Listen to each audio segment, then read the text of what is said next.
नमस्कार, मी स्नेहा. आपण पाहताय साम टीव्ही. साम संजीवनी या आरोग्य विशेष कार्यक्रमात तुम्हा सगळ्यांचं मनापासून स्वागत.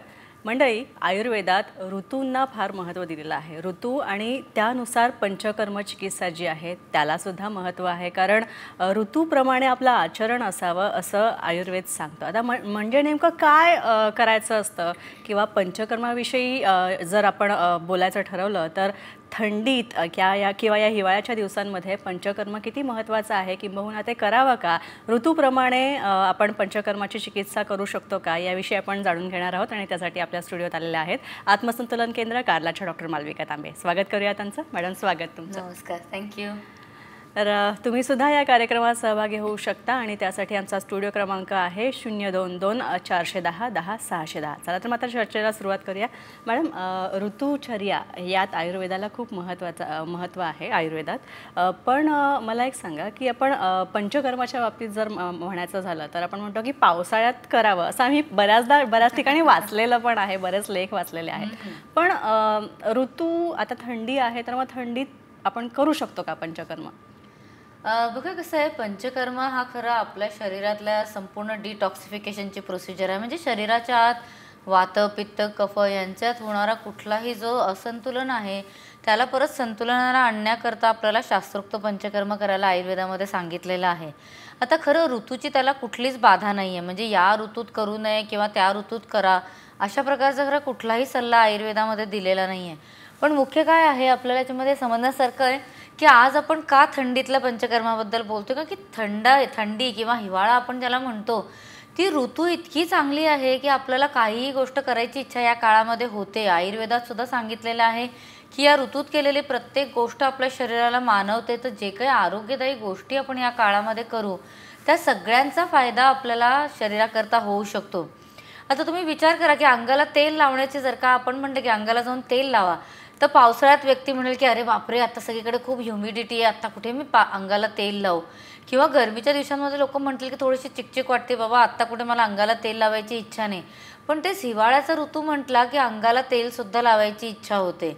एकूणच आपण म्हणूया ना, तर आजूबाजूला सगळीकडेच मूडसुद्धा जो असतो, उत्साह जो असतो आयुष्यातला, तो सगळ्या या काळामध्ये जास्त असतो. आणि म्हणूनच हिवाळ्यात पंचकर्म जे आहे ते करणं उत्तम ठरू शकतं. आता कसं आहे, याचा अर्थ हा नाही आहे की तुम्ही पावसाळ्यात पंचकर्म नका करू किंवा करा, किंवा गरमीत पंचकर्म करा किंवा नका करू. तुम्ही कुठल्याही ऋतूमध्ये आयुर्वेदिक तज्ज्ञांच्या सल्ल्याच्या हिशोबाने पंचकर्म जे आहे ते करू शकता. त्याच्यात कुठलाही प्रॉब्लेम नाही आहे. फक्त हिवाळ्यामध्ये मस्त आपण म्हणतो ना की एनर्जेटिक वातावरणामध्ये जाऊन पंचकर्म केलेलं अत्यंत उत्तम असतं. आता आपण जर का कार्ल्याचा विचार केला तर कार्ल्याचं जे सेंटर आहे ते निसर्गरम्य परिसरामध्ये आहे. सगळं तिथलं वातावरण जे आहे ते या काळामध्ये खूपच चांगलं असतं. निसर्ग सगळीकडे हिरवागार असतो. तर लोकांना एकूणच या काळामध्ये येऊन पंचकर्म करण्याची इच्छा जी असते ती फार जास्त प्रमाणात असते. एस्पेशली आपले जे परदेशी मित्र असतात, मैत्रिणी असतात, की ज्यांना खरोखरी आयुर्वेद, आपलं जे काही इंडियन सगळं कल्चर आहे या सगळ्याचा विचार किंवा प्रेम आहे, तर ते सगळे पण या काळामध्ये पंचकर्म करणं इष्ट समजतात. नक्कीच. मॅडम, एक फोन आलेला आहे आपल्या बरोबर बोलतायत शिर्डीहून जगन्नाथ जाधव. त्यांचा कॉल आपण घेऊया. जगन्नाथजी, स्वागत आहे तुमचं. विचारा प्रश्न. माझी 2 वर्षापूर्वी एंजिओप्लास्टी झाली, पंचकर्म केले तर चालेल का? नक्कीच. सर, तुमचं वय काय आहे आता? 55 वर्ष. 55 वर्ष आहे. बरं. आता कसं आहे बघा की ऑलरेडी एवढ्या आपण म्हणतो जसं 50शी सुरू झाल्या ऑलरेडी एंजिओप्लास्टी झालेली आहे सर. तर आता जे काही एकदम आपण म्हणतो ना, जे काही एमर्जन्सी सिच्युएशन आली असेल की ज्याच्यामध्ये तुम्ही एंजिओप्लास्टी केली आहे ती तर ठीक आहे, पण ती एंजिओप्लास्टी करण्याची परिस्थिती येण्यापर्यंत सुद्धा जे काही आपलं जो डेली रुटीन असतं त्याच्यामध्ये ज्या काही न कळत चुका होत असतात त्या सगळ्यासुद्धा आपल्याला समजून घेणं आवश्यक आहे. कारण की ठीक आहे, एकदा जर का आपल्या गल्लीमध्ये कचरा असला आणि आपण म्हटलं की एखादी कचरा उचलणारी गाडी आली आणि तिने कचरा उचलून नेला, तरीसुद्धा नंतर आपल्याला समजावं तर लागतं ना की बाबा स्वतःच्या घरच्या कचरा पेटीमध्ये तुम्ही कचरा टाका, म्हणजे गल्ली खराब होणार नाही. तर अशा प्रकारची काळजी आपल्याला नक्कीच घ्यावी लागते. तर याच्यामध्ये कसं आहे, आहाराचा पण फायदा होतो, तुमच्या दिनचर्येचा फायदा होतो आणि पंचकर्माचा तर फारच सुरेख फायदा होतो. कारण की चयापचय क्रियेमध्ये जो पण काही बिघाड झालेला असेल तो सगळा सुधरवता येणं आपल्याला शक्य असतं. एवढंच नव्हे तर हृदयाला, पूर्ण आपल्या ज्या धमन्या आणि शिरा शरीरामध्ये असतात, या सगळ्यांची सुद्धा ताकद वाढवणं अत्यंत आवश्यक असतं. कारण की शेवटी एन्जिओप्लास्टी आपण जेव्हा करतो तेव्हा त्या शिरा आणि धमन्यांची सुद्धा ताकद कमी झालेली असते. तर नुसतं ब्लॉकेजेस कमी करणं, काढणं एवढाच आपला एम नसून पुढे अजूनही कुठे अशा प्रकारचा त्रास होऊ नये या सगळ्याकरता आपण प्रयत्न करत असतो. त्यामुळे मी उलट म्हणेन की पंचकर्म तर 100% करायलाच पाहिजे. म्हणजे कधीतरी त्रास झाल्यावरती तुम्हाला कुठली एमर्जन्सी सिच्युएशन घेऊन काही सर्जरी नाही जरी करावी लागली तरीसुद्धा स्वतःचं स्वास्थ्य टिकवण्याच्या दृष्टीने तुम्ही हे पंचकर्म केलेलं अत्यंत उत्तम. नाही तर बऱ्याचदा एन्जिओप्लास्टीचं रिपीट नंतर करावं लागतं लोकांना 4-5 वर्षांनी, किंवा कधीतरी बायपास वगैरेपर्यंत सुद्धा परिस्थिती जाते. तर एकदा जर का आपल्याला शरीराने सांगितलं की काहीतरी चुकीचं घडतंय आणि मला मदतीची गरज आहे, तेव्हा तर नक्कीच संतुलन पंचकर्मासारख्या एखाद्या शास्त्रोक्त पंचकर्माचा मदतीचा हात आपल्याला शरीराला 100% द्यायलाच पाहिजे. त्यामुळे तुम्ही नक्की या, आपण त्याच्यावरती व्यवस्थित जे काही शास्त्रोक्त पंचकर्म आहे त्याचं पूर्ण प्लॅनिंग जे आहे ते नक्की करूया. नक्कीच. आणखी एक फोन येतो अमोल यांचा, पुण्यावरनं बोलतायत ते. अमोलजी विचारा मॅडमना प्रश्न.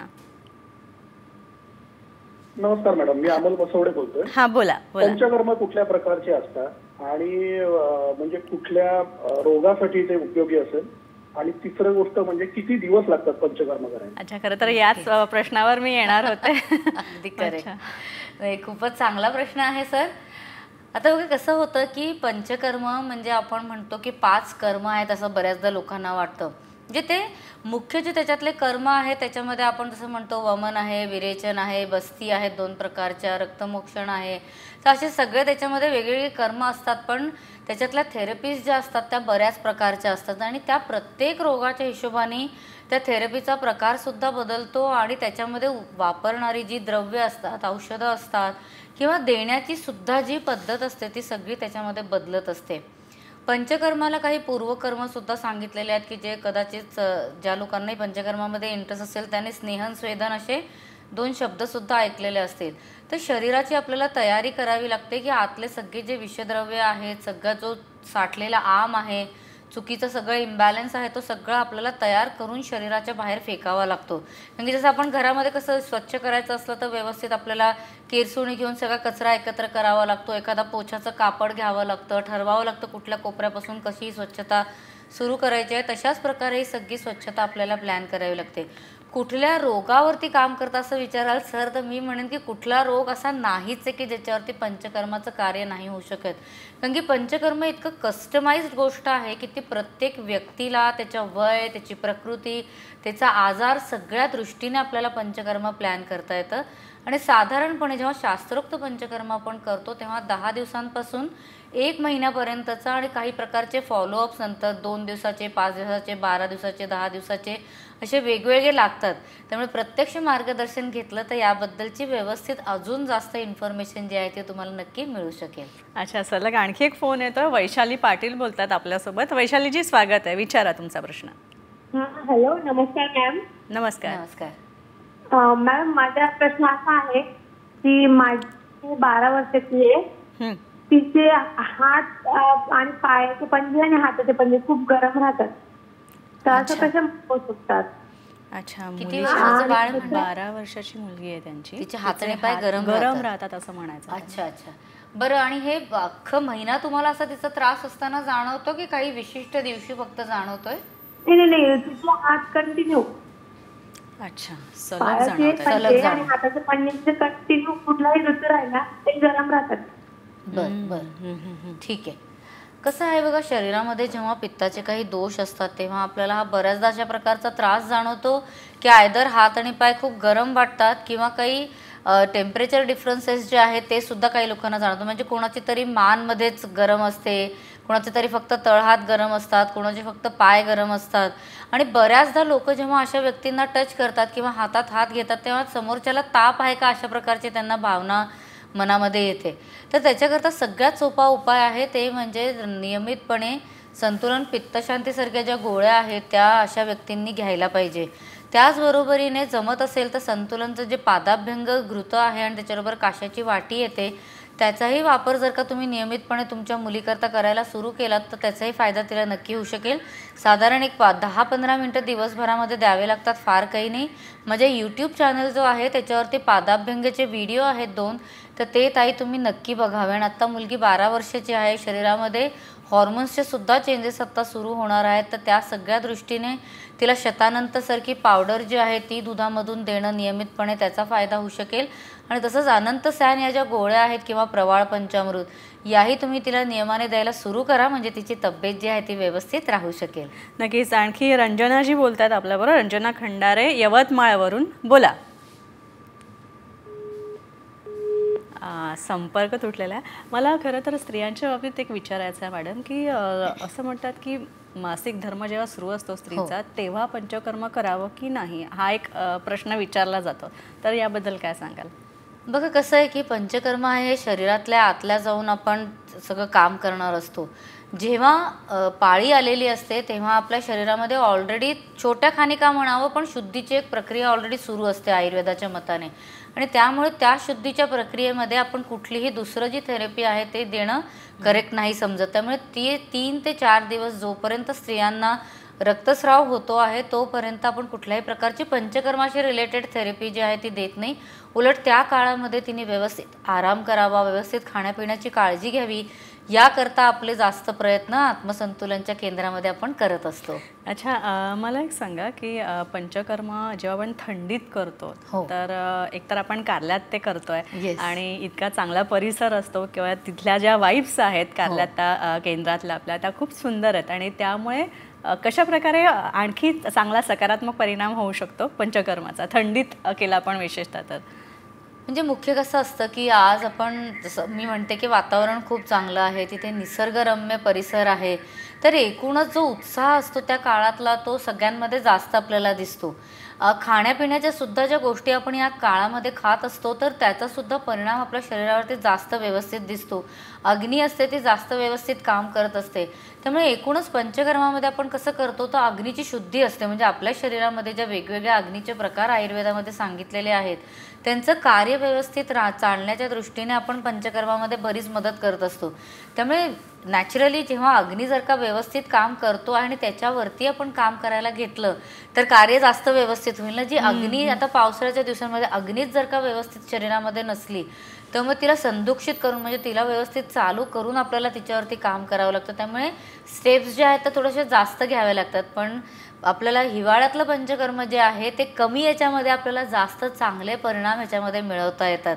त्यामुळे हिवाळ्यातलं जे पंचकर्म आहे ते रुग्णांकरता म्हणजे पेशंट्स करता सुद्धा जास्त चांगलं ठरतं आणि इव्हन ॲज अ डॉक्टर्स आम्हाला सुद्धा हिवाळ्यातल्या पंचकर्माचे परिणाम जे आहेत ते जास्त चांगल्या लेवलला दिसतात असं आम्हाला बऱ्याचदा जाणवतं. नक्कीच. तर शास्त्रोक्त पंचकर्मासाठी तुम्ही आत्मसंतुलन केंद्र कारला इथं जाऊ शकता आणि तिथे अत्यंत सुंदर पद्धतीने तुम्हाला ही पंचकर्माची चिकित्सा मिळेल. यानंतर एक छोटासा ब्रेक घेतोय.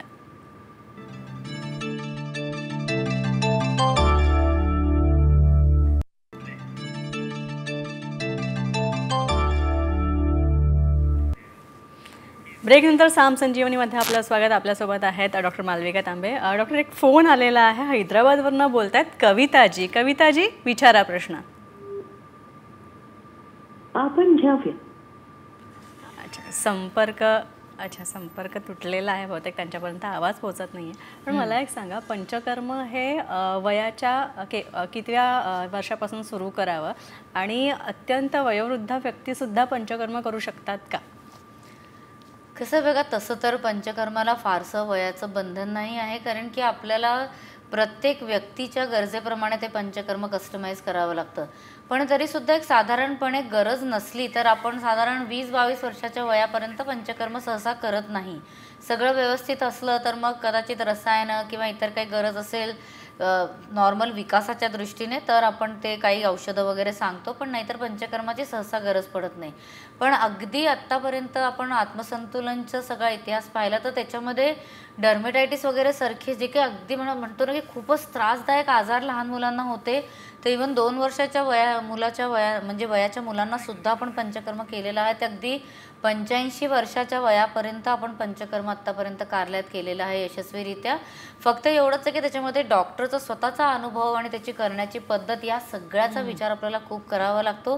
त्यामुळे अनुभवहीन व्यक्तीने जर का हा पंचकर्म कुठेही करायला घेतला तर मग कदाचित कोणाला तरी त्रास होऊही शकेल असं मला म्हणजे कन्फर्म सांगता येत नाही. पण अनुभव नक्कीच आपल्याकडे खूप चांगला आहे आतापर्यंतचा. नक्कीच. कविताजी जोडल्या गेल्यात आपल्याबरोबर. मगाशी त्यांचा फोन आला होता, हैदराबादवरनं बोलतायत त्या. कविताजी विचारा प्रश्न.